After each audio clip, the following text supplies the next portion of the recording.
Good evening, everybody. Thank you so much for coming. Can you hear me okay? My name is Brad Wolf. I'm the Executive Director of Peace Action Network of Lancaster, and very pleased to welcome all of you here tonight. We want to thank Community Mennonite Church for once again hosting us. This is the upteenth time we've been here, and they're so gracious in hosting us and having discussions like this. So thanks to them and to Marty Kelly for facilitating tonight. I'm very happy to be able to introduce John Deere. He's become a very close friend of mine over the last 10 years. And it was about 10 years ago that I first read John's book, The Nonviolent Life, and then The Beatitudes of Peace. And they had a powerful impact on me. They really did change the way I live because they integrated my faith with reality, with my day-to-day life.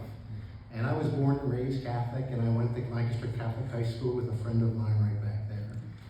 And for the first time, I was beginning to see how the two would be connected, faith and reality.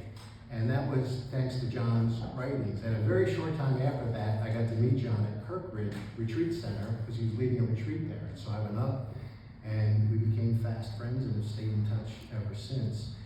And I've talked to John countless times now. Got arrested once with John in Washington. And John has traveled the world to be in war zones to put himself with the victims. And he's done that over a 40-year period. I was talking to Bob Smith today from Brandywine Peace, a longtime activist, and he said, "Tell John I said hi. The last time I saw him was in El Salvador in the 80s. John was riding in the back of a pickup truck, and I was running to catch up, and John reached his hand down and pulled me into the back of the truck." So those are the kind of stories that go on around John and longtime activists. And John's written some 40 books on the nonviolent Christ, and he has been, of course, nominated for the Nobel Peace Prize by Bishop Desmond Tutu. He's been arrested some 75 times. He walks the walk, and he's got this wonderful new book out called The Gospel of Peace. I think he's referred to it as his life's work, and it is a momentous book. It's very important, and he's here in Lancaster as part of this long tour that he's on, this long book tour that he's on, to share much of that book with us tonight. So please welcome Father John Deere.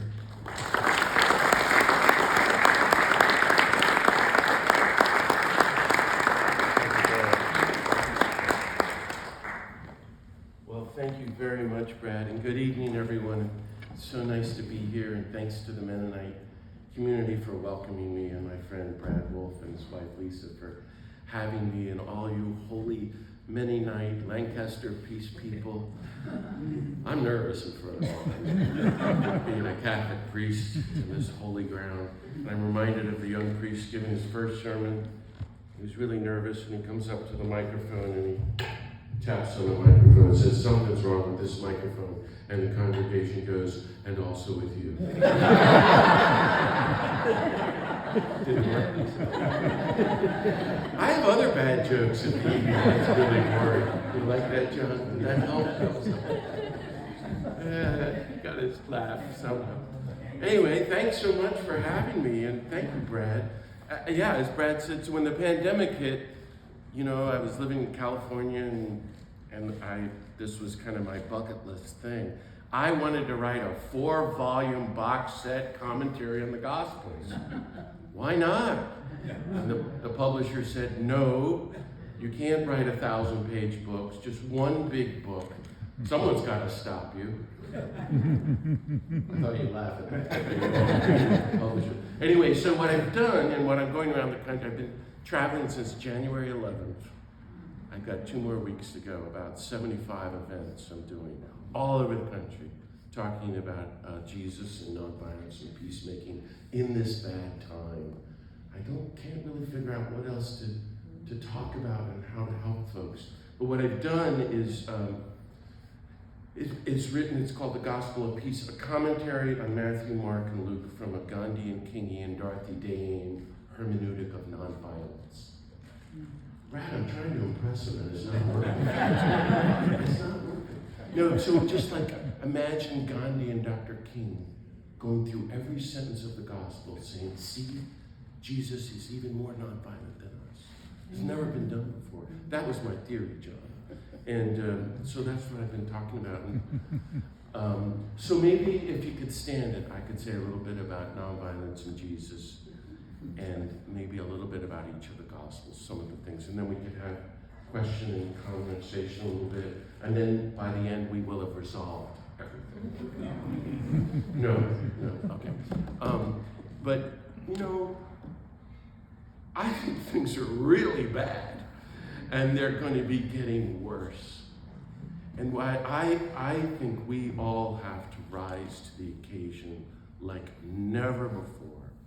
And so many of you know this, but place all our chips on the nonviolence of Jesus like never before. Like full on. No more fooling around. And becoming as mature, serious disciples of the nonviolent Jesus as ever. And get with the gospel. That's kind of where I'm coming from. Although I am heartened by the news of these campus vigils spreading like wildfire across the country in the last few days. Aren't you calling for an end to the U.S. military aid to the killings in Gaza? It's very hopeful, and this is how nonviolence works. It kind of somehow becomes contagious. It's organic, but you have to keep working at it and weeding and digging away, things like that, I think, Brad, I'm not sure. But, so the theory, I like this word, and I think a lot of you holy Mennonites do too, nonviolence. Maybe because nobody else likes it. Maybe I'm just getting grouchier and curmudgeonlier in my old age. But like love and peace, they're just losing meaning. Maybe I'm wrong, but nobody uses this word except for Gandhi and Dr. King. And I think they were really serious about nonviolence. And from having studied them really seriously, they seem to talk about it morning, noon, and night. And Gandhi, 124 years ago, right at the turn of the century in South Africa, he's first starting to use it from Jainism and Hinduism, ahimsa. Isn't that nice? Do no harm in thought, word, or deed. Isn't that nice? Well, I think we probably need to go back to basics, and I've been asking people to think about that. You're never going to harm another human being ever again for the rest of your life. Okay? You're never going to say a harmful word toward another human being ever again for the rest of your life. Okay? You're never going to think another harmful thought toward another human being for the rest of your life. How's that going for you all here? Hey, come on, you're the dad. That's what got Gandhi started. And he's playing around with this ahimsa and goes, oh my God, this is impossible. This is not just a nice thing. This is a way of life. This is the spiritual life. This is the politics of God. This is God. This is the way to God, and this is the methodology that the world is intended to be lived in, according to. It's amazing to study how Gandhi unpacked nonviolence and went so far and deep into it, so that he comes to the point that this is intended to be used by the whole human race, which means we should be able to get the British to leave India nonviolently. And then he proves that it works. It's amazing. And that's the kind of level I want us to consider. What can we do to rise to that level like never before? I think we need to build a global grassroots movement of total nonviolence, the likes of which the world has never seen, way beyond Gandhi and Dr. King.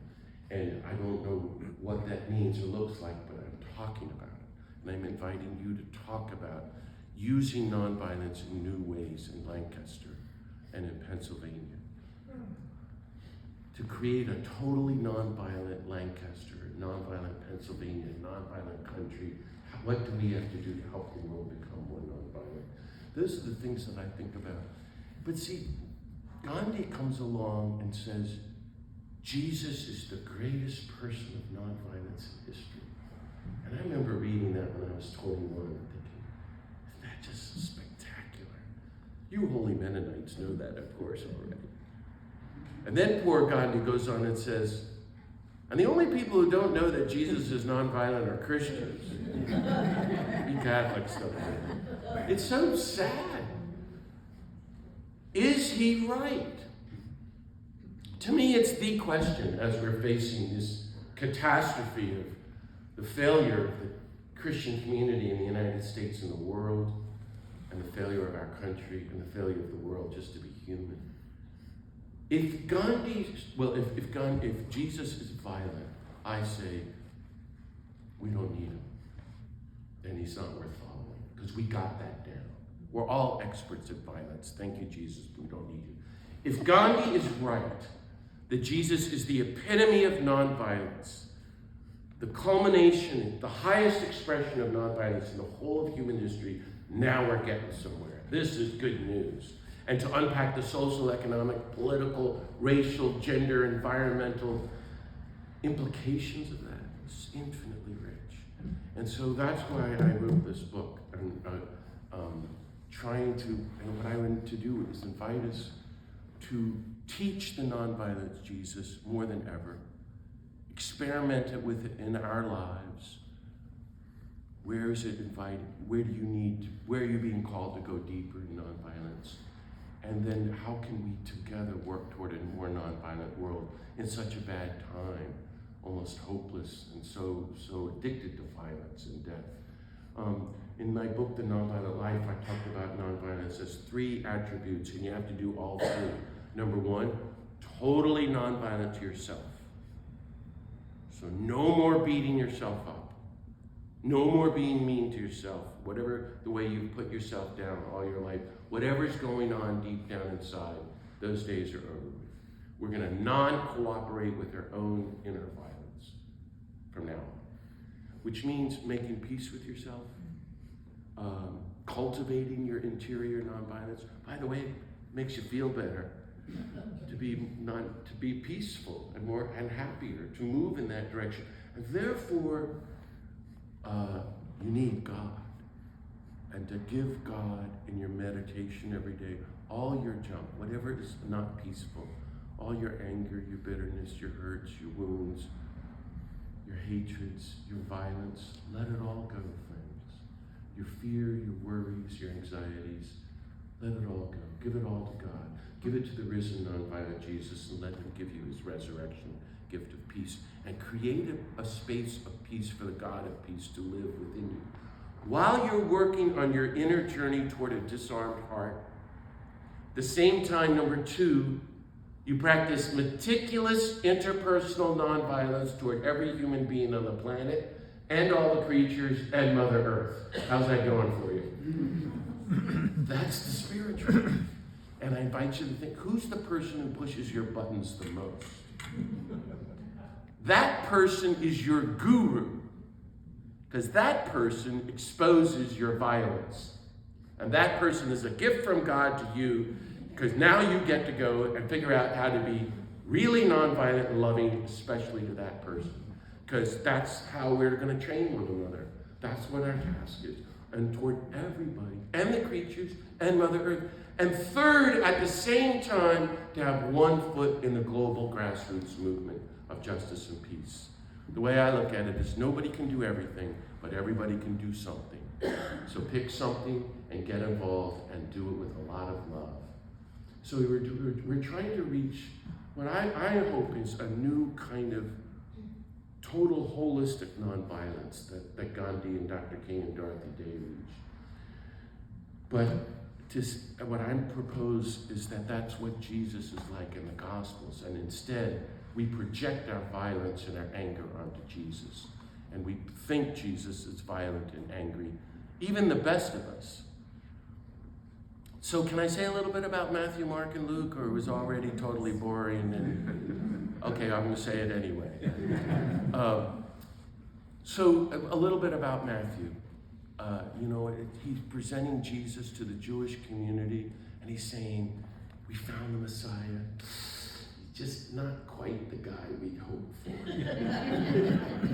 He's totally nonviolent, which is like a major disappointment. And he's not going to lead the troops to overcome the Romans, and we're still looking for that, aren't we all? And Jesus is the new Moses, come down from the mountaintop with the new commandments, fulfilling the law and the prophets, the Sermon on the Mount. I was thinking the other day, if you read the books about, for those of you who like Dorothy Day, founder of the Catholic Worker, you think Pearl Harbor has just happened, December 1941. A week later, the whole country's insane, let's kill everybody, and she goes down the street to the church on Mott Street, on the old St. Patrick's, and sits in the back all morning and prays and writes the editorial that appeared in the Catholic Worker with the headline, "We move from undeclared war to declared war." Our country moves from undeclared war to declared war. We continue our Christian pacifist stand. And later, she has a headline, "Our manifesto is the Sermon on the Mount." And the circulation of the Catholic Worker was 100,000, and in 3 or 4 months it went to 15,000. Nobody would. That's why she's great. Gandhi reads from the Sermon on the Mount every morning and every evening for the last 45 years of his life. Did you all know that? Isn't that shocking? And just for the record, he's not a Christian. I just wanted to point. Or did I hear some of you were a Christian? I know this because I went to India for a month with Gandhi's grandson, who was raised by Gandhi, Arun Gandhi. And we went to the main ashram in Ahmedabad, where Gandhi lived for 25 years. And he showed me the spot. It's a prayer spot about this big. And every morning they prayed from 4 to 5 a.m. and then 5 to 6 p.m. And they read from Matthew 5, 6, and 7. Every day. Gandhi said it's the greatest writings in history. Certainly the greatest writings of nonviolence ever. I want to be a person of nonviolence. I just have to read this as a handbook. And unlike the rest of it, he doesn't look at it and read it and go, well, that's nice, or I don't know what that means, or isn't this holy, or spiritual, or poetic. No, he's saying, I'm going to do this, whatever the guy says, even though I don't understand it, and I probably disagree with it, because he's got to be wrong. This can't work out. I'm just going to do it. So Gandhi wasn't Gandhi. Gandhi became Gandhi. Because he just let the Sermon on the Mount change him every day. This is what I'm inviting us to consider. So it begins with the Beatitudes, and this is what I go through in the book. But I love that the 4 Gospels, in effect, begin with the Sermon on the Mount because it's this spectacular treatise and vision of total nonviolence. I call it, my mantra now is universal love, universal compassion, universal peace, therefore total nonviolence. That's how I'm summing up the life of Jesus and what we're called to. So, you know the Beatitudes, you've heard them all your life, and you think, isn't that nice? Happy are the peacemakers. No, that's not what it says. Definitely not happy. And you read the translation, blessed are. Aren't you nice? Blessed are you. He's a blessed peacemaker. No, that doesn't sound like Jesus. I never liked those phrases. So there was this French scholar, you all know this? He gave his life to studying the Aramaic, which was the language Jesus spoke, which is now lost. And he tried to recover it, and he claims to have recovered the original Aramaic for the Beatitudes and the Lord's Prayer. That's all he got in his whole life. He says the actual translation for the first words of the Sermon on the Mount in the original Aramaic are you ready? You sitting down? I'm trying to build up the pressure and it's not working. Arise, get up, get moving, start walking, and walk forth. All you poor in spirit, you who are mourning, you who are meek, gentle, nonviolent. So if he said, if you want a phrase, it has 2 phrases. Arise, meaning resurrection, and walk forth. Walking in the Gospels always means discipleship to the nonviolent Jesus. Do you see? Doesn't that sound like Jesus? He's talking to oppressed people on the outskirts of a horrible empire, and he's saying, we're being told like them, there's nothing you can do. The world is horrible. Just be depressed, angry, and despair, and afraid, and worry, and go shopping, and we'll handle everything. And we go right along with that. That's not Jesus. That's not the gospel. He is empowering. Arise. Get up. and walk forth, all of you who hunger and thirst for justice, you who are merciful, you who are pure and clean of heart, those of you who are working on your inner nonviolence. Arise and walk forth into the culture, all you peacemakers. That's Jesus. And that's very exciting to me. And Gandhi was picking that up. Do you hear the empowerment there? That's just the beginning of it. And Jesus is such a genius because he's saying, you go into the culture and work for peace because that's who you are. And this is the fundamental teaching of nonviolence in the four Gospels. Nonviolence is rooted in your identity. This awful, evil culture, it's like we're living in a zombie movie, every day is telling you, you're a good American, or you're a good Republican, or, you really want to be all you can be, join the Marines and kill for the United States. And then, that's their attitude. Listen carefully. They're telling, and we go with the idea. Jesus says, you are the sons and daughters of the God of peace. That is why you go forth. That's why you practice nonviolence. I love it. And it's not going to go well. You're going to be persecuted. Everybody's going to hate you. And when they insult you and call you every name in the book, now you really get to rejoice and be glad. And you get to be like Gandhi and Dr. King and Dorothy Day. Isn't this great? You're looking at me like Brad going, he's got to cut back on the coffee. Which may be true. But I love this. I find it just the best thing there is to think about and to talk about. I think it's the only thing worth talking about. And that's just the beginning. So you all know there's the 6 antitheses. And I could talk about them all night, and I have, so I'll try not to. But they all lead up to the 5th and 6th one. Well, the first one, you can't even talk about. The antitheses. You have heard it said, but I say to you. There's 6 of these. This is the way Matthew, the writer, the genius of the gospel, is written. You have heard it said, but I say. You have heard it said, thou shalt not kill. Okay, Jesus. But I say to you, don't even get angry. What? That's our best thing. I'm angry. I said this once at a retreat, and with some nuns, and they stood up and yelled at me and called me every name in the book. We're not angry, and angry is a neutral emotion, and you've got to be angry, and this is awful, and we've had enough. And they got up and stormed out, and that was the end of my retreat. It's very exciting. That's as far as I got on the retreat on the Sermon on the Mount. Gandhi, in the 1900s, the first decade, decided to take that seriously. And he said so in an interview the week before he was assassinated. What's one of the best things you did in your life, Mr. Gandhi? I decided to conserve my anger because Jesus said so. I'm just trying to unpack. I could go through this, and I did. Every sentence in the Sermon on the Mount is practical. That's where Gandhi goes in ways you and I don't. Like, just say this is how to be a human being in a human world. And what if this guy knows something more than us? Or is at least, let's just say Jesus might be at least as smart as us. No, hold on. I know that's tough to hear. So Jesus is saying, whatever you do, if you want to practice nonviolence for your whole life, you want to go to plumb the depths of it, don't cultivate anger and fear. These 2 emotions, they won't sustain you for the long haul. Instead, cultivate these 2 other emotions. And I already mentioned them, grief and joy. They're right there in the Beatitude. So Gandhi did that. And all the great peacemakers I've met and known and loved in my life, people like Thich Nhat Hanh and Coretta Scott King and Archbishop Tutu and the Berrigans, I think they did that. They discovered it. There's another way to do this. But if you read the fine print, and I'm going on and on like this because Gandhi's talking about this every single day with his friends. Everyone told me that. He witnessed it.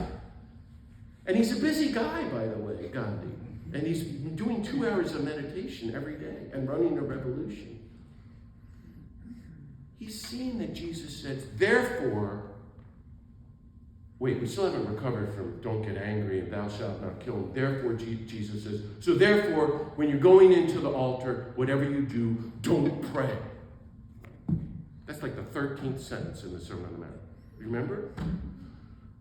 When you are about to go to the altar and bring your gifts to the holy, and you remember somebody's upset with you because all the harm you've caused in your life, whatever you do, don't go near God. And here's the commandment in the Greek, katagalite, which is a big word for Thomas Merton. Really, seriously. Go and be reconciled. It's an imperative. You go and apologize and make amends to all the people you have hurt throughout your whole life, the trail of wreckage you've left. That's what it says there. That's what Gandhi was working on. Then, when you have reconciled, because you're thinking, hey, I'm angry because somebody hurt me. It's usually a wound, and it eventually leads to want to retaliate.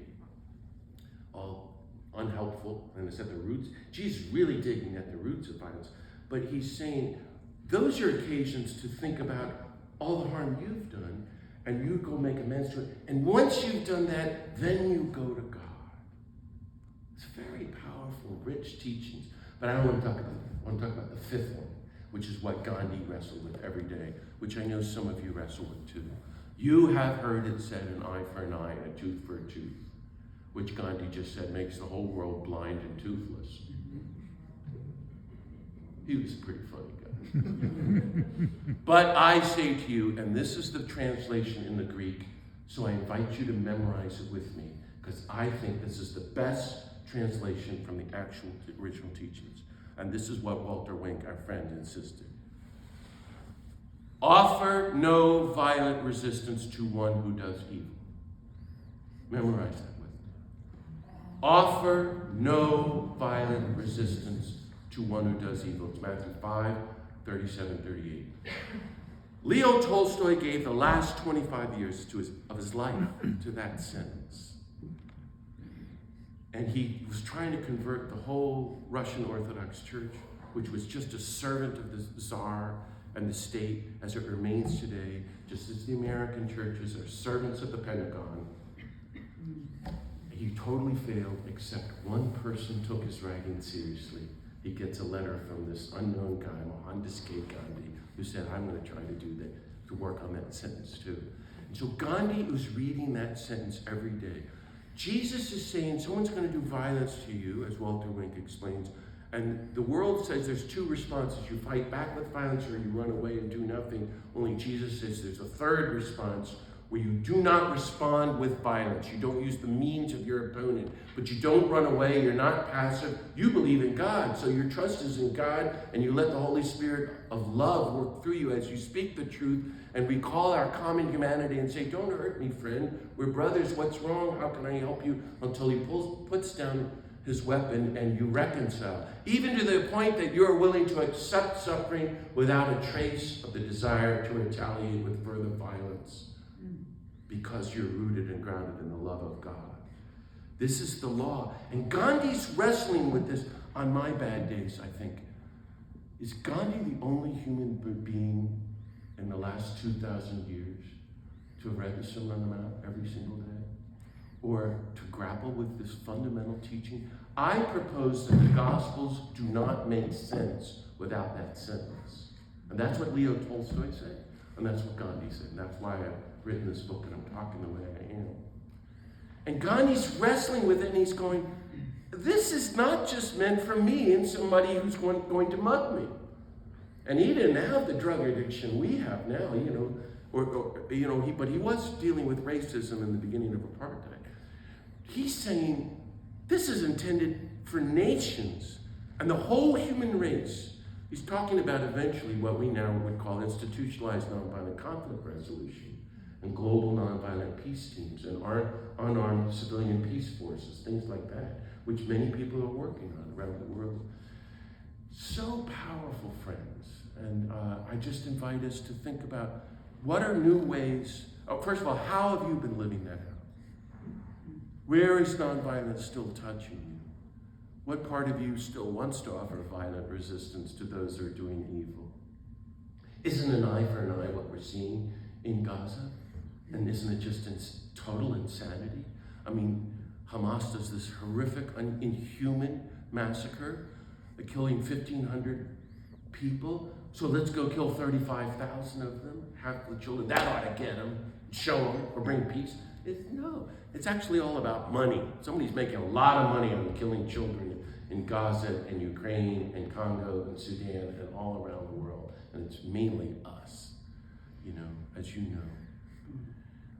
So this vision of active, creative nonviolence and trusting in God and training ourselves, that's at the heart of it, as you know.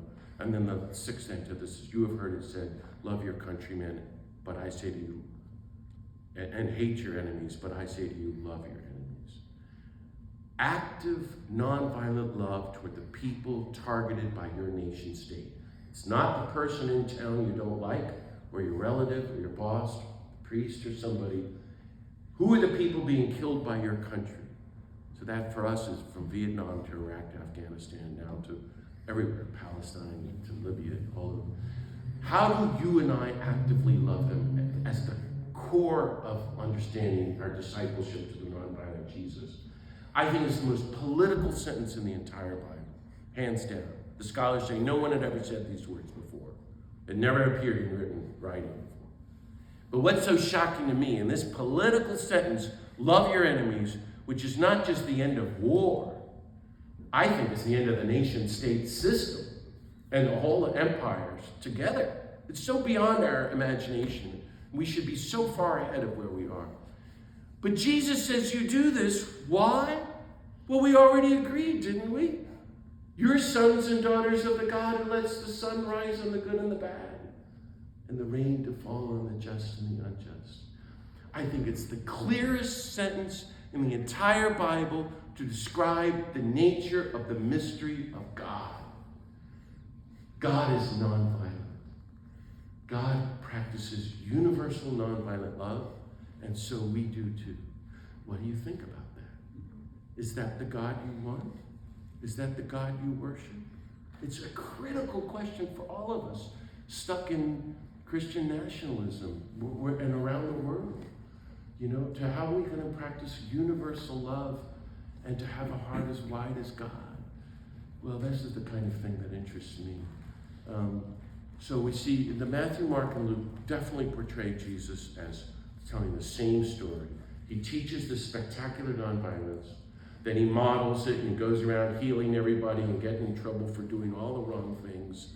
And he tries to get the disciples to do the same thing, and then he turns and marches to Jerusalem. As I always joke, like he's like Gandhi on the Salt March, or Martin Luther King marching from Selma to Montgomery. I always think, Jesus thinks he's Martin Luther King. Can I say that? Jesus thinks he's Mahatma Gandhi. He sends, in Luke's version, 72 disciples ahead, right? To prepare the way. That's classic 1930s labor movement organizing. No, Jesus is a bottom-up, people power, grassroots movement organizer. That's how the world is intended to be lived, and that's the way we need to be putting our energies into responding to this whole litany of violence that we're dealing with every day, and this whole addiction of death that we're suffering through, from Gaza and Ukraine to our nuclear weapons, to poverty and racism and gun violence and executions, to fossil fuels and catastrophic climate change, and just the whole structure of corporate greed that is leading so many human beings to suffer so unjustly. What are we supposed to do? We are part of Jesus' ongoing grassroots people power movement. And that's another thing that I invite us to talk about and to think about. How have you been part of Jesus' grassroots movement of nonviolence? That's a really great way to look at your work for peace and justice. So in Luke's version, in Luke 10, it says he sends the 72 out ahead, and he says, I'm sending you as lambs into the midst of wolves. Well, are there any questions? Total nonviolence.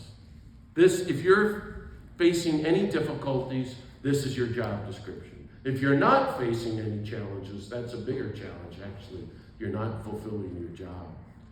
Dorothy Day said the measure of your discipleship to Jesus is how much trouble you're in. And that's what you and I are about. So in Luke, he says 3 job descriptions. Number 1, you're to heal all the victims of violence. Well, that's what you all are doing here. In all your ministries and your lives. And with each other, if you think about it. Because now we're all wounded by the culture of violence. Every human being is wounded. The world is so insane. Even us, even privileged people in the United States, everybody's wounded. So we're helping heal each other and helping each other become nonviolent. Secondly, you expel the demons of violence. And that's what we do when we tell people, you don't have to be enamored by the military anymore, or the Republican Party, or he who shall not be named, or just America. You're free of America. We need something more to focus on. You're free. He wants to free everybody. And the 3rd job description is from now on you say, and how are you doing this? The kingdom of God is at hand. And I found this sentence in the writings of Gandhi, which I think is brilliant theology, at least gets me excited. Gandhi said, the kingdom of God is nonviolence. When every human being on the planet finally practices nonviolence, like Jesus, God will reign on earth exactly as God reigns in heaven. That's very profound theology. And that's where Gandhi was going. So that means, I think we need to say to one another, friends, the days of war are over. And the days of racism and poverty and greed and fossil fuels and executions and gun violence and destroying the creatures and destroying the earth and allowing millions to suffer, billions to suffer and die in poverty. That's all ending. We don't do that anymore. And we're giving our lives to living in the reign of God, in the new realm of universal love, universal compassion, universal peace, total nonviolence. What's so exciting to me, though, is Luke's version, and forgive me, I get excited. They come back, and it says they came back rejoicing. And like in the Greek, it says, hey, Jesus, this stuff works. I thought you'd laugh at that, but clearly it's not. They couldn't, and Jesus see, I told you. I saw Satan fall like lightning from sky. Remember that passage in Luke 10? Satan is code language for empire. Whenever people organize and bottom-up grassroots movement, the empire's falling because the will of the people are mobilizing. That's what we're seeing happening on the college campuses today. So that's where the hope is. And he says, no harm is going to come to you. I've given you power. And that's why Dr. King defined nonviolence as power, as opposed to the culture and the empire, which says, you're powerless, there's nothing you can do. Dr. King says that's the opposite of our guy. Our guy's you've got power. And he says in particular, don't rejoice because you've got power over the demons. Rejoice because your names are written in heaven. Keep the focus on God. Are you with me on this? So it says they rejoice again, and then he rejoices, and he gets carried away, and I praise you. Remember all of that? I think it's the only time in the 4 Gospels where the poor guy is happy. Because it's like the only time where they did what he wanted them to do. And when you're having bad days and can't take it anymore, working for peace and justice, I say, keep at it. Do the good because it's good. Or as Dan Berrigan would say, leave the outcome in better hands than ours. Don't be focused on results. Let God handle that. We just do what we do because of who we are. We're sons and daughters of the God of peace. But when you're having really bad days and you can't take it anymore and you want to give up, I say keep doing it anyway, just to make the poor guy happy. Can I tell you a few other things? Or have we had enough already? It's touch and go here. Okay. So that's the story. John is written 50 years later and completely rewrites the story. He ends with the raising of Lazarus, which is why I wrote a book on that. Because why would you rewrite the story? Jesus is on a Gandhi Kingian march to Jerusalem. He goes to Jerusalem. He goes into the temple where the religious authorities working with the empire to get all the money of the people. Jerusalem goes from 30,000 people every year at Passover to suddenly 150,000 people. It's this 5-story building. We don't have anything like it in the world today. It'd be like The National Cathedral in D.C. and the Shrine of the Immaculate Conception and the Capitol and the White House and the Pentagon and the State Department and Wells Fargo Bank and Bank of America in one building, and Walmart. And the thinking was, it's the only place on the planet where God lives. You have to go there once a year or you're on the outs. But you people are so horrible, you gotta pay to come in and get a lamb so that we can kill this lamb to give to the god, to sacrifice the god of war. But you use the horrible, evil Roman money, and we have our own holy money, so you're going to change your evil money into our holy money, and that's going to cost you more too. And they're just ripping people off and making a fortune, and that's how the empire controls the population. It's brilliant. And so Jesus does peaceful, gentle, nonviolent, civil disobedience. He walks in and turns over the tables of the money changers. Says, no more banking. The days of injustice are over.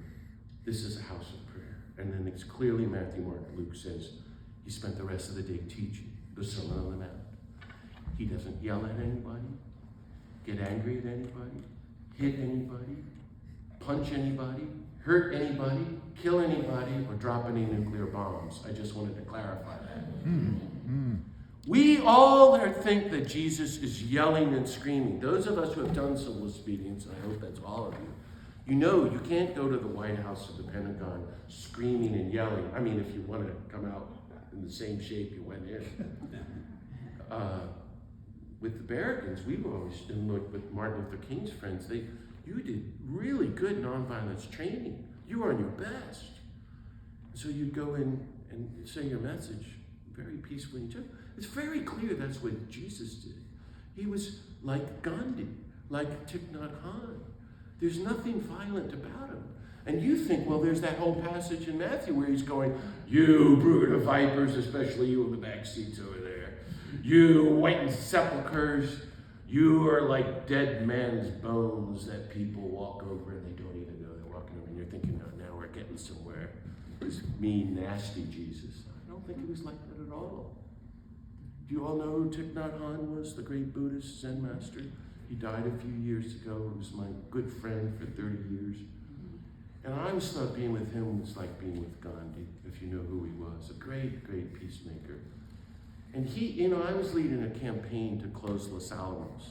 I lived in New Mexico for almost 20 years, and we'd go there every Hiroshima Day. And it was the first time it ever happened. And I was telling Thich Nhat Hanh about it. We would put on sackcloth and ashes, as you do. And we poured ashes all over the whole town. Why not? I thought if Jesus was upset at Nineveh, what would he say about Los Alamos? It just seemed to me the reason that it didn't go over very well. And I'm telling this to Thich Nhat Hanh, to which he says, sepulchre people are so totally obsessed with death. They're such hypocrites, they don't even realize it. Did you hear what I said? I rest my case. You see footage of Gandhi, and Gandhi's sitting there. Yes, I'm calling for total revolution of the British. I want the British to leave as friends. But are you willing to go to prison for that? I'm ready to go to prison and die anytime. Aren't you? They're just these great people on a different level.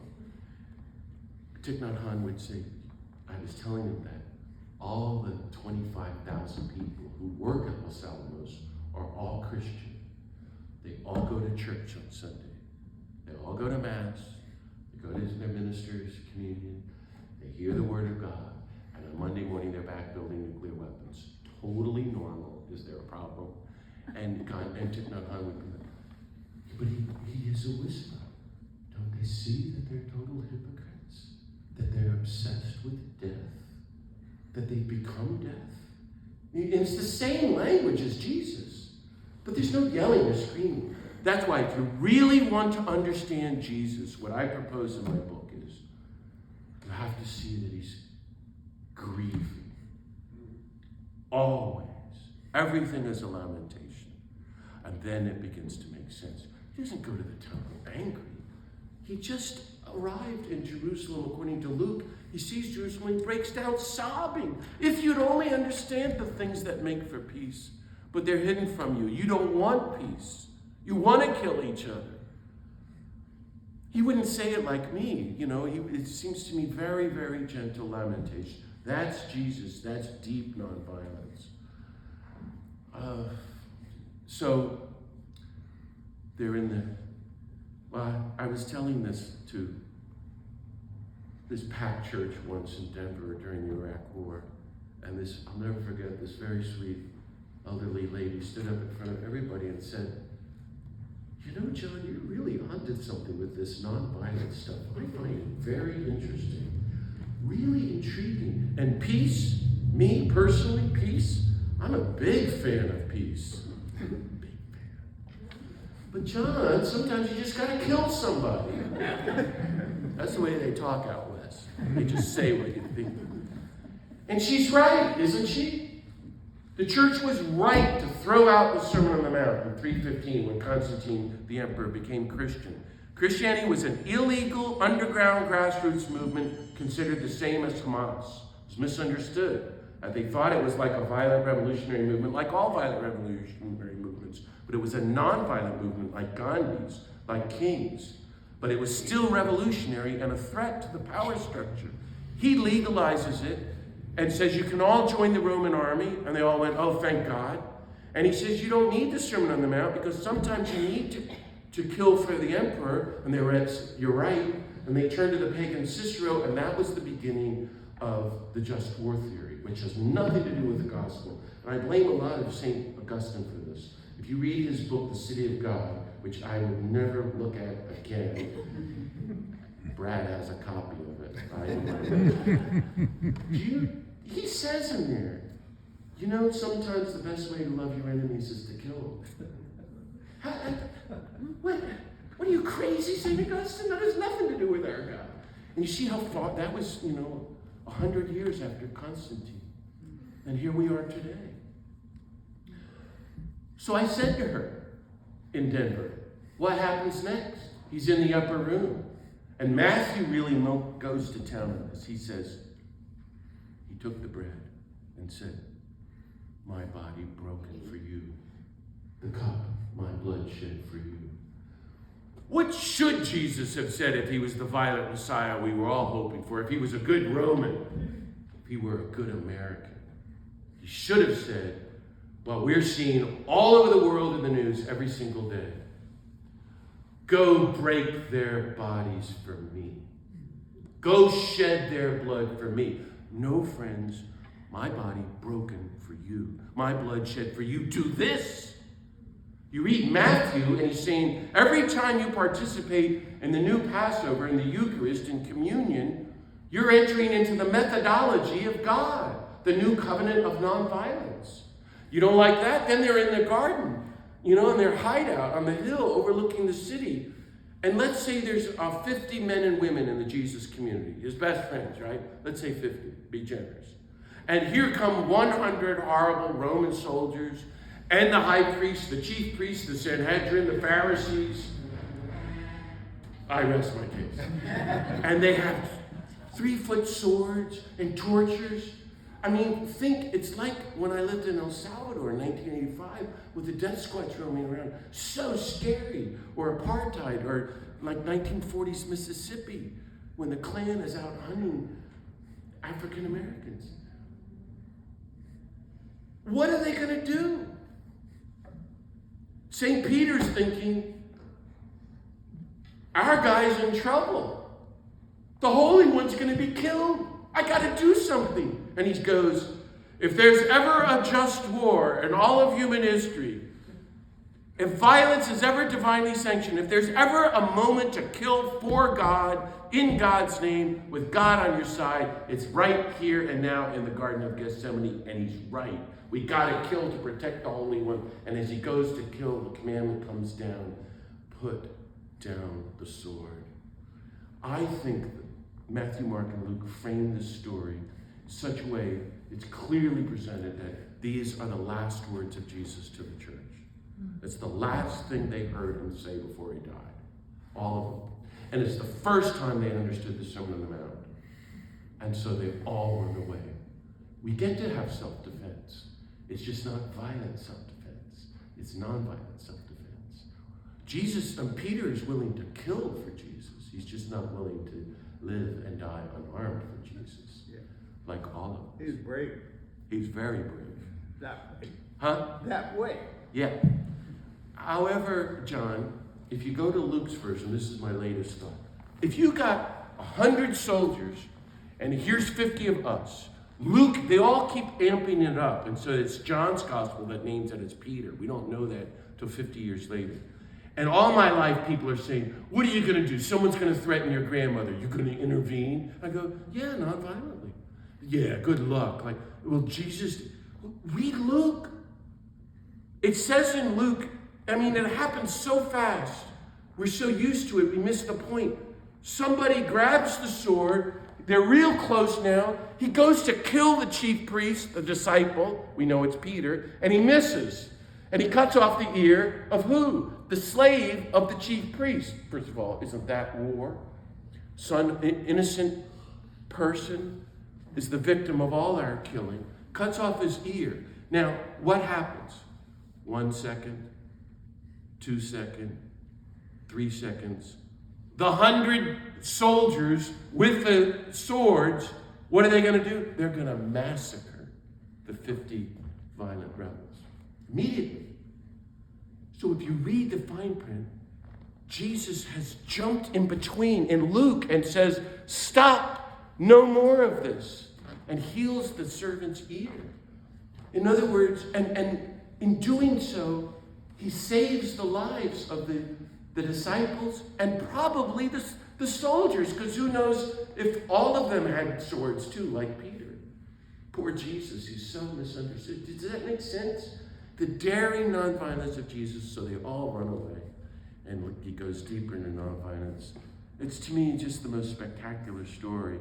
And I could go on all night. I'll just end with one other scene, maybe from Matthew, that I really like. I think Matthew begins with civil disobedience and ends with civil disobedience. And that interests me as an ex-con. Thank you. Shucks. I'm trying to cheer you up, and it's not working. The first story, the Epiphany, with the 3 wise men, nice. No, it's totally political. They come, they're following the star. We're looking for the new king. All hell breaks loose. The horrible tyrant who's massacring people wants to know where this king is. The 3 go and meet the nonviolent Jesus. What happens once you meet the nonviolent Jesus? You turn around and go home a different way. Civil disobedience. You disobey the rulers and the culture. You have nothing to do with them again. Seriously, that's the way Matthew frames it. The end of Matthew, I think it's kind of funny. Now, Brad, you may think it's a little over the top, but this is the way I read it. I mean, Matthew goes to great lengths as if to say, they did everything, and Brad's a former prosecutor, meticulously legal to execute Jesus. I mean, it's perfect. And as someone who's been in and out of court hundreds and hundreds and hundreds of times for hearings, I mean, since 1982, it all makes sense to me. Like, they have him here, the chief priest, then they take him to Sanhedrin, and then the Pharisees, and then back to Pilate, and then to Herod maybe, and then back to the chief. It's all insane.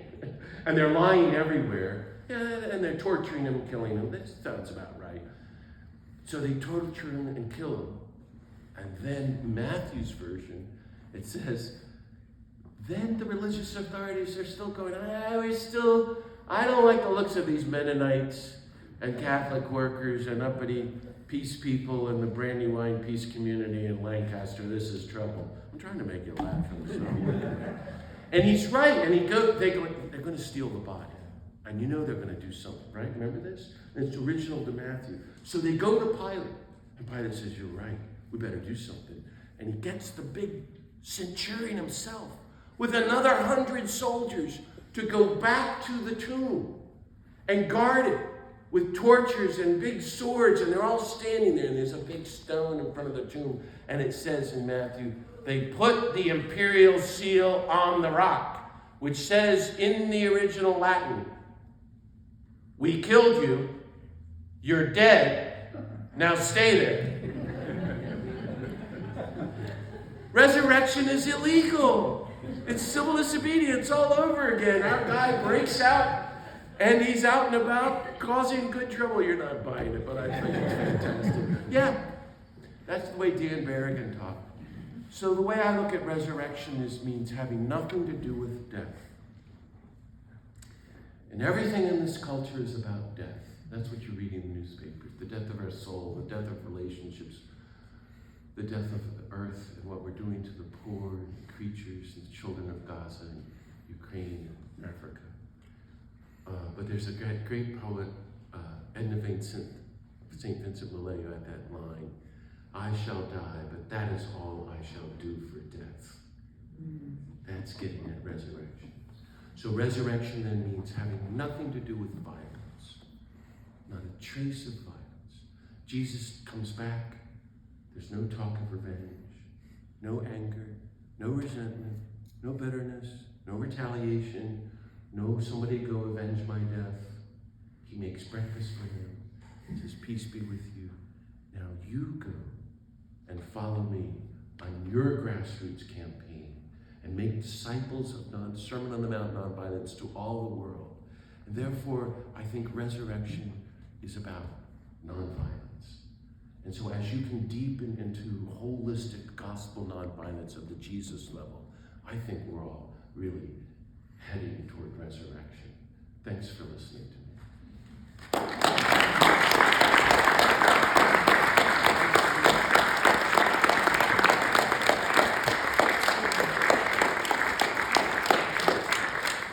Thank you, John. We're going to take some questions. I have a microphone back here. I'll walk around. If you just want to raise your hand, I'd be happy to.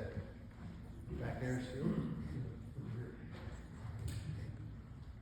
While he's doing that, I passed around some sheets I run this online Zooms with these fabulous people like Cornel West and Helen Prashon and Jim Lawson. It's called the Beatitude Center. And so I'd love to get your emails and send you my stuff. If you didn't get the sheets, does somebody have them? Can you hold them up? There's one. You can, Sister Danny will help. You have them both. So you can sign up with her. Does somebody have a question?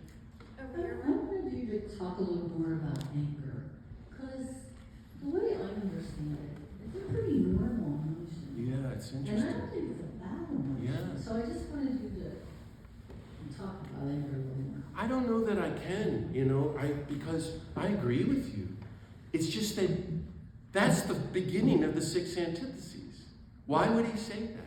And why did Gandhi take it so seriously? To the point that Gandhi professes at this time in South Africa 16 solemn vows, 16, such as a vow of poverty, a vow of total nonviolence, a vow only to speak the truth, a vow to respect all world religions. Think about that. 125 years ago, that was so ahead of its time. And a vow of fearlessness. Gandhi's saying you cannot practice nonviolence and have any fear in you. And he says that's what Jesus did. And a vow of what he called, in the correct grammar, in bad grammar, angerlessness. So he's saying stuff like, well, you're just not going to cultivate it. When it happens, you're going to channel it into positive action. You're going to pray for the person you're angry at. Things like that. It's just not, don't retaliate and go and yell at somebody or hit somebody, because if you don't, a month from now, you're going to want to run over that person as you leave church, and you won't remember why. I thought you'd laugh at that, but clearly that touched it. So but see, that doesn't get at it for me. What's your name again? Sue. Sue. Can I just tell you a story? And forgive me if you've heard it before, but it's mythic to me, and it involves, and forgive my name dropping, but Archbishop Tutu. And so in 2006, I was invited for a week to live with 10 Nobel Peace Prize winners. And we were in Denver. And each of them was allowed to bring one person, all expense paid, a spouse, an assistant, a friend. My friend is Marie McGuire, won the Nobel Prize from Belfast. So we had the top floor of the Marriott together for 7 days, all expense paid and meals together and stuff. And one day they spoke to 25,000 people in the stadium. Another day to 10,000 young people. Another day to 5,000 women in the Opera House. And the last day they did a film session for the BBC that was eventually seen by 1.5 billion people. So it was intense. Well, we were at the stadium and we were backstage in the green room, you know? And it was just 4 couches with a table in the middle. And in the center was the Dalai Lama and Tutu. And, you know, it was really great and exciting. But, you know, in conversations, there's a lull in the conversation. No one's talking, now we're real quiet. And the Dalai Lama turns to Tutu and says, "You know, Tutu, you have the biggest mouth in the whole world. And everybody is right that they want to kill you. And someone should. And it might as well be me." Boom! And with that, he throws himself at Tutu and grabs him by the neck and starts throttling him. And Tutu is choking and then goes, and falls to the ground and like this. And the Dalai Lama falls down, and the whole group, we turn and look like that. And their feet are up in the air, and their hands are on their stomachs, and their eyes are closed, and their mouths are open, and they're laughing so hard there's no sound coming from them. And they're just like little 3-year-olds. And just then the guy comes out and goes, "You're on." And they walk off, and I remember thinking, I want that. Now I know Tutu. Tutu is under death threat. He told me every day of his life since he was 13, even up to when he died. Are you studying what's happening in South Africa? It's so horrific. I don't even want to say it. Is the ANC worse than apartheid? Is it possible that corruption could be that insane? Yes, it's just insanity what's happening there. So he was criticizing the ANC, and they were wanting to kill him, even up to when he had cancer. And I went and spent a day with him in 2016 because I knew he was sick. I'm so glad I went. And I go in to see him, and he grabs him by the collar. Have you all heard my story here? So forgive me. This is what I always think about when I think of this question, and when I go through my own struggles. He goes, "John," there's no hello, "John." Because he called me his pen pal. We did emails every other week for 20 years. It was his idea, not mine. I don't even know how to write the guy. Well, anyway, he thought I was a little over the top. Can you believe that? Grabbed me, he goes, "You better work for justice and peace to the day you die." I went, "Oh, man." That's what I said to Tutu. And I hit him. I went, how am I going to do that? How do you do that? And that was my mistake, because I forget these great people. He gets right in my face, he's a little tiny guy, and he goes, "I cry." And he bursts into tears. And he starts sobbing. He goes, "John, they don't realize we're sisters and brothers of one another. Every human being on the planet, we're killing each other." And he just starts sobbing and going on. And I go, "Oh, right. Yeah, these are the great saints." And then he falls into my arms. "And you think you know so much about nonviolence. You don't know anything. Imagine the nonviolence of God." And then he starts teaching me, I kid you not, it was mythic, all about free will. Wait, I just arrived. And he's going, God is so nonviolent toward the whole human race that God has to give us complete free will to reject universal love and the Sermon on the Mount and total nonviolence. And so every human being has done that. And so God is infinitely suffering, and nobody gets it. And he's sobbing. And he goes, "John, I have cried every single day of my life." I believe him, because I've studied him since. And then he kind of collects himself, and he goes, and I laugh. You know, you've seen footage of Tutu. I don't think he should have been allowed out publicly. It's a scandal to me. And he just, I've laughed all my life. And now, being with you, and he bursts out laughing. It's ridiculous. I get to be with you because you're the most ridiculous person I've ever met, John. And I said, "How dare you? I'll have you know. Do you know that I'm 52 years old. I said to him, he goes, oh, you're just a big baby. And he starts insulting me. And then he's carried away and he's laughing. And I remembered the Sermon on the Mount about blessed are those who mourn and rejoice and be glad. In other words, I've thought about that whole day at great length, and I thought Tutu found a way, like Gandhi, like all the greatest saints of nonviolence and peace, beyond anger and fear. That there is a way, I don't have the language for it. We are stuck in this culture with bad, we're up to our ears in violence we don't even know. And so we even think, well, listen, there is another way. And the Eastern religions are all about, like Buddhism is about present moment, infinite compassion, return to your breath. All of that's in the Sermon on the Mount. If you just scratch the surface, it's right there. Consider the lilies of the field. We don't have time for that, Jesus. There's important work to be done, as I would see.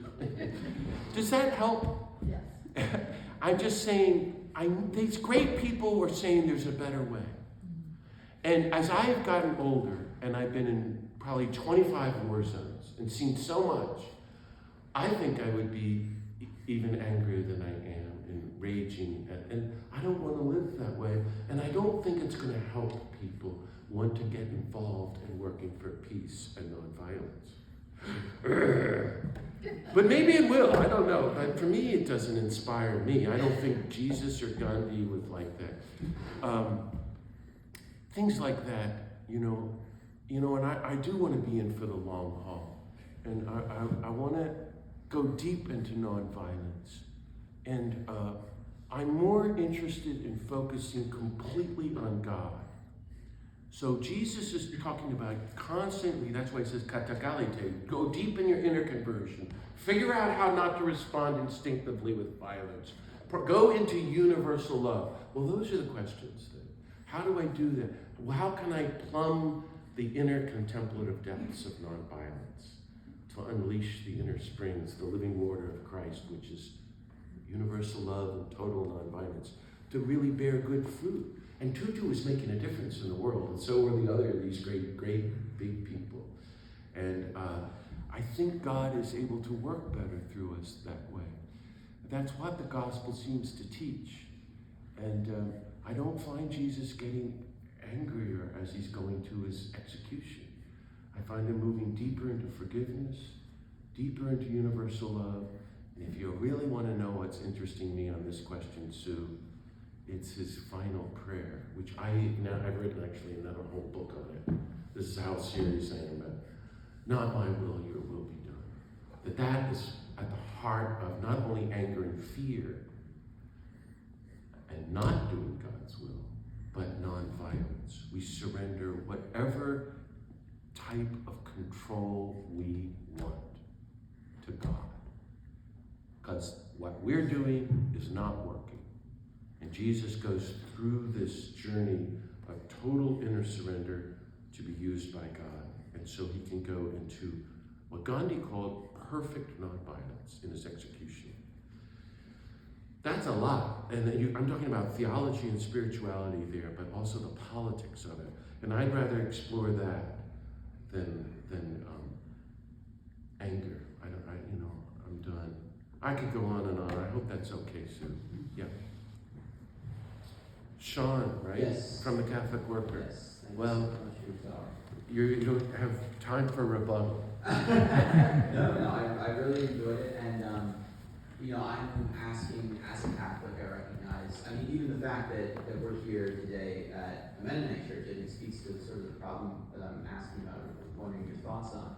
In that, there's a very strong tradition that we're both familiar with in the Catholic Church of nonviolence. And even in the magisterium, like more and more, I was reading in Dignitas Infinita, this new document, like really strong language on nonviolence and on the impossibility of war providing good outcomes.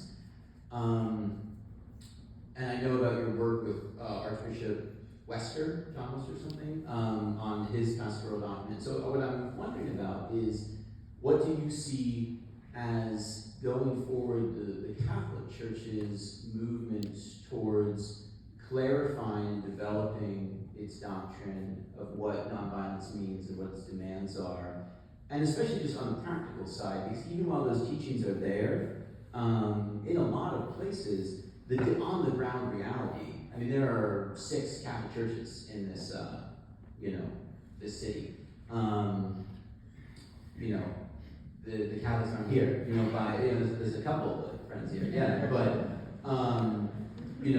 it just, the on-the-ground reality is you can't get very far, and I know Brad has shared, frustrations with the difficulty of getting priests on board with preaching things from the pulpit, on even just sharing things, in parish settings. And then, of course, we have the bishop's instruction. I mean, the bishop could say overnight, you know what, we're going to do this is how we're going to do it in the diocese. So I'm just interested in what you see as steps moving forward, and yeah. Well, thank you, Sean, and thank you for your great work. And there's more happening with violence now than ever before. We're on the verge of total global destruction. But actually, there's more happening with nonviolence now than ever before. It's very strange like that. And more written and being practiced in nonviolence in the last 25 years, maybe than ever. It's actually amazing explosion, the understanding of the methodology, as well as new theologies and spiritualities of nonviolence. I actually find it quite hopeful. And Dorothy Day would give her eye teeth to live through what we're going through now. She and Thomas Merton and Dan Berrigan could never dream of having really the most radical progressive pope in the history with Francis.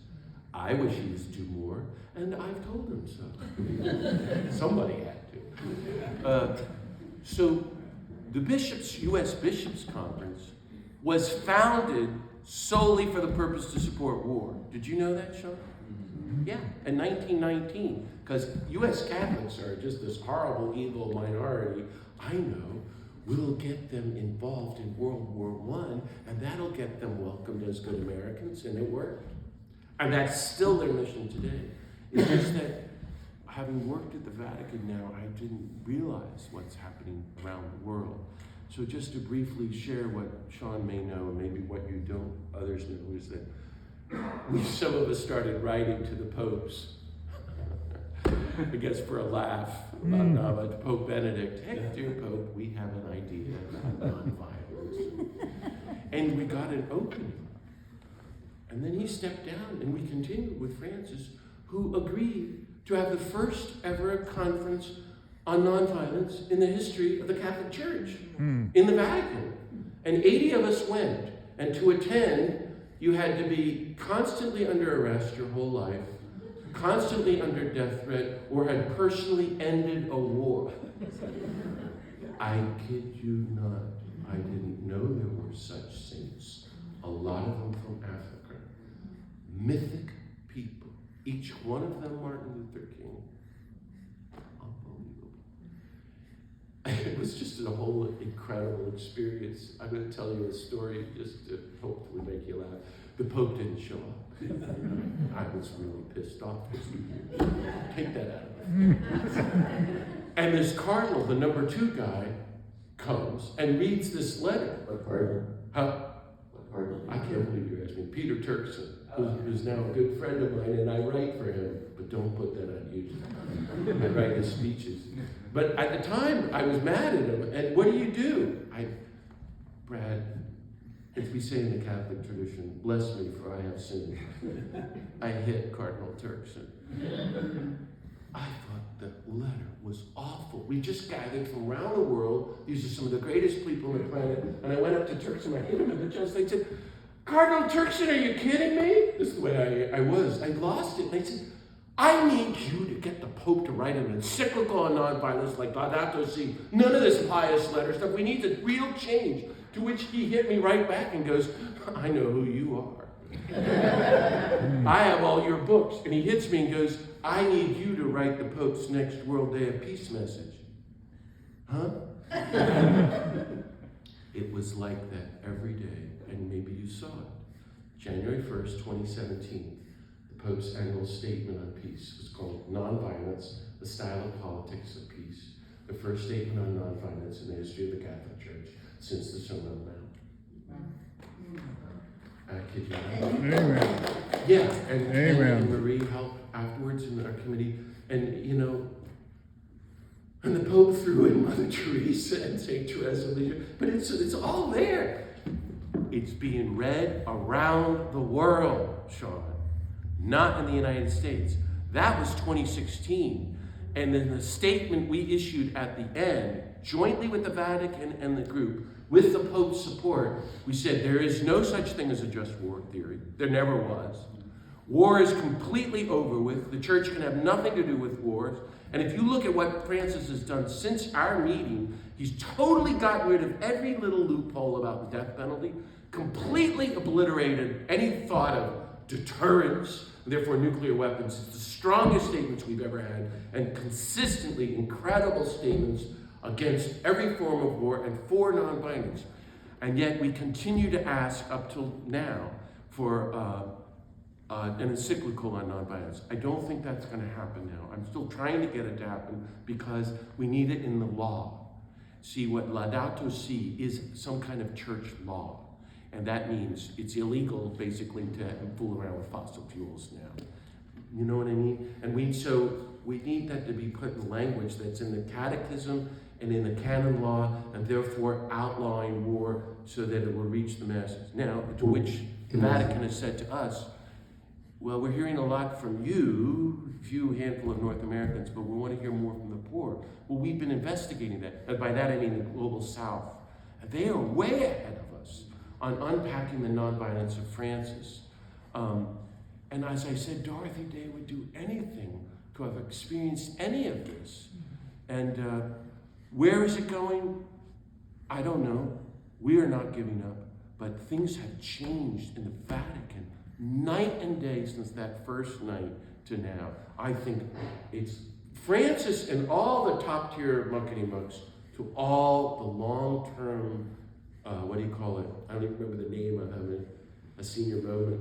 The long-term permanent clergy world in the Vatican is now with us on nonviolence. This is beyond my expectation or even understanding. So if you read what Francis has said on Ukraine and had gotten so much pushback in the United States, that's because he's gone so far on nonviolence. So he did not come out and criticize Putin for the invasion. He came out and criticized the United States because it's all NATO.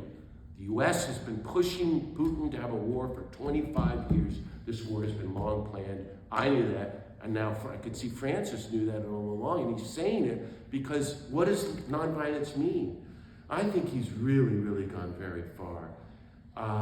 We are trying to organize in the States about this. My friends and I are talking all the time.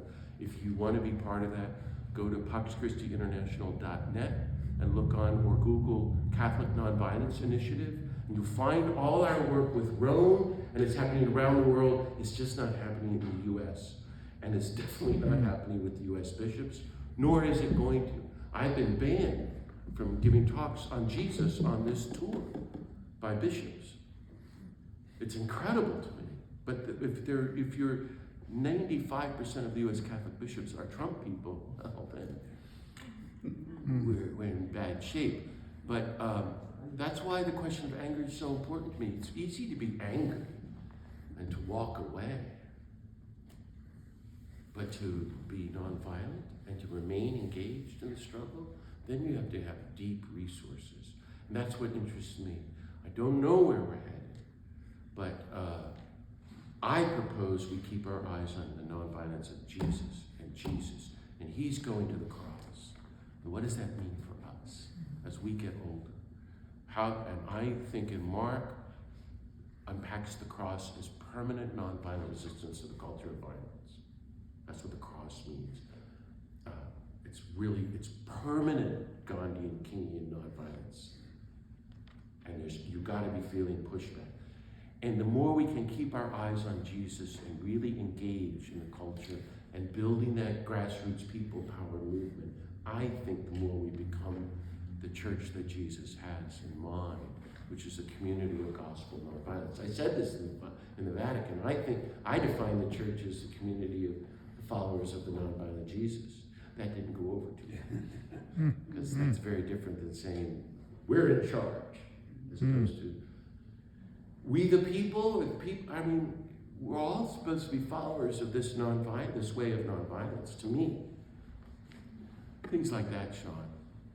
Well, thank you very much for a word of encouragement on that. I have lots more questions, but Yeah, maybe one more, or is that it, Brad? We can handle one more, and then John's going to sign some books.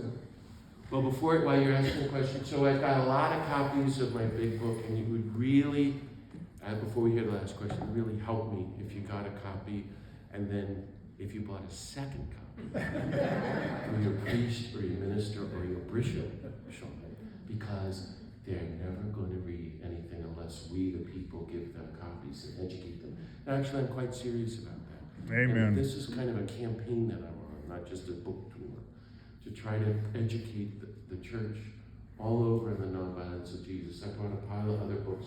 Everything's for $20. Brad is even taking credit cards. I can't carry any of them home. And sign up for my emails. And thank you for all the great things you're doing, and you get the last word. Well, maybe I should read the book. You mentioned that the story of Lazarus. Yeah. And I was just intrigued to hear a little bit more about why Jesus did that. It's so cool. Yeah, I mean, because it is a very, it's So, an amazing story. my question, and I have a couple copies left, because I think I figured out the Gospel of John. Thank you. I'm the first person to say, God, isn't that much arrogant? This is years of Jesuit training. Why would he move the civil disobedience in the temple to the beginning of the story? It doesn't make sense. Matthew, Mark, and Luke tell the same story. You march to Jerusalem, you do civil disobedience, you're going to get arrested and tortured and killed. In John, is written 50 years later by the John community. Have you heard about those people? They're like Mennonites. They're Catholic workers, Pax Christi, FOR. You don't want to have anything to do with them. I'm not kidding you. I think that's really what was going on. It's all this talk about agape. It's a very different, well, I could go on and on, but it's John that says at the beginning, they're trying to portray Jesus as the new Jeremiah. Okay, he went into the temple and he turned over the tables and said, destroy this temple and I will rebuild it in 3 days, right? Remember that? And he grabbed that cord and he drove them all out. Now, if you have 150,000 people, I know everybody's getting up and walking out. That's totally good night. I'll just keep talking. 150,000 people, and each of them have to kill a lamb. How do you get 150,000 lambs up the 5 stories? And there's no cars and trucks. There's no rope. Where's this whip? There's no whip in Matthew, Mark, and Luke.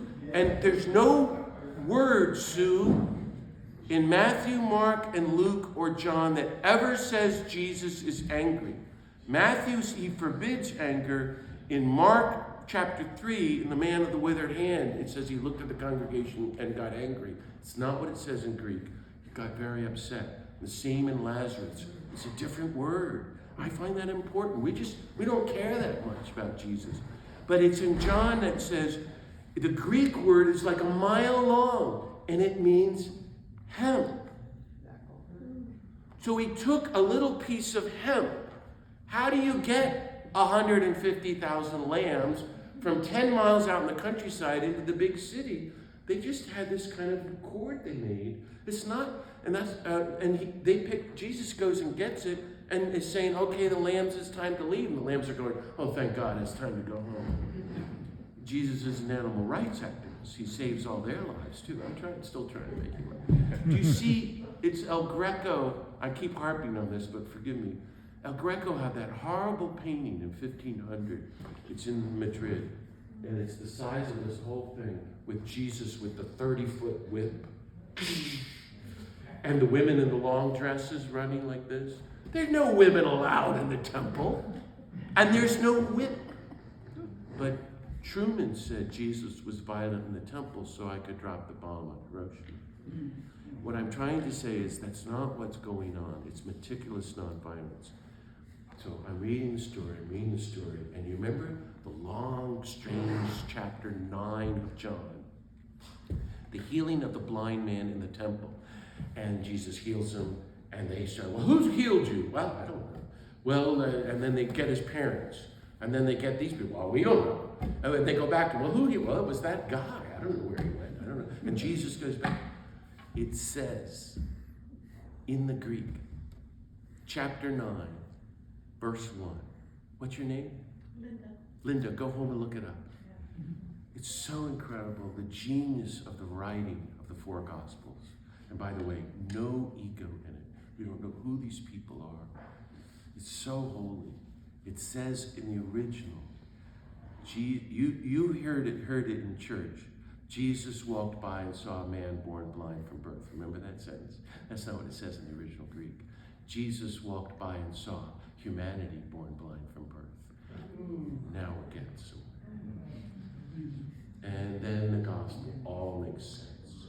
It's the whole human race is blind. And this guy is a stereotypical symbol of the human race, and Jesus is the only person with vision. And what happens if you're blind? You're in the dark. The blind leading the blind. Blind guides. If you're in the dark, you're going to bump into walls, you're going to kill each other, you're going to blow the planet up. And he heals the whole human race. So it's clear to me that when they bring him to Bethany to say your friend is dead, I am glad I was not there. Everything we have been taught about Lazarus is wrong, I propose. And Jim Martin, my friend, just published a 500-page book, and he quotes me left and right, and I don't put this on YouTube. I think he missed the point. Because if you don't see the politics of the story, then we kind of miss it. A Gandhian, Kenyan hermeneutic. Lazarus is the whole human race. Dead. We're all stuck in the tombs. All of us dead. The God of life approaches humanity dead and says, take away the stone. There are 3 commandments. This, if you read the story this way, then you would rewrite the story 50 years later from this new gospel community trying to wake people up, because even that's not working. The Sermon on the Mount's not working. Humanity, come forth. Humanity, come out of the tombs. Unbind humanity and let humanity go free. And you see everyone in the story is part of the culture of death. Professional mourners who had just tried to kill Jesus in chapter 10. Martha and Mary. Sorry, they didn't come off looking too good. I mean, I always think of the male disciples as like Jesus has got the 3 Stooges, the Marx Brothers, and this cast of Seinfeld with them. And Martha and Mary and Lazarus look like Lucy and Ethel. Not that, Jesus. They actually try to stop resurrection. Think of the stench. This is going to get messy. And if you apply what the Lazarus story is to, say, rolling away the stone of apartheid in South Africa, or Dr. King as a people's movement, the civil rights movement, rolling away the stone of segregation, all of it begins to make sense. And humanity is left there, still bound, and can't. Anyway, so it's things like that. I think then the whole Gospel of John changes in my reading of it. And there are more death threats and assassination attempts against Jesus in the Gospel of John than in the other 3 Gospels.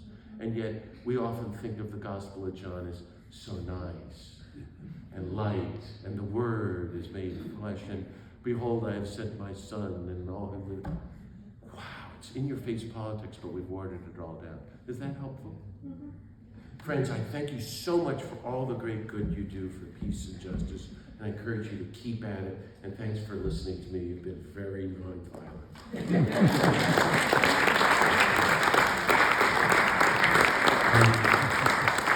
Beautiful interpretation of the gospel that you give us. Thank you so much. John's going to sign books for everybody who wants to buy 2, 3, or 10 copies. Please come up. Cash, credit card, or check, anything that you have. Thank you so much for coming. John can answer questions and sign books as well.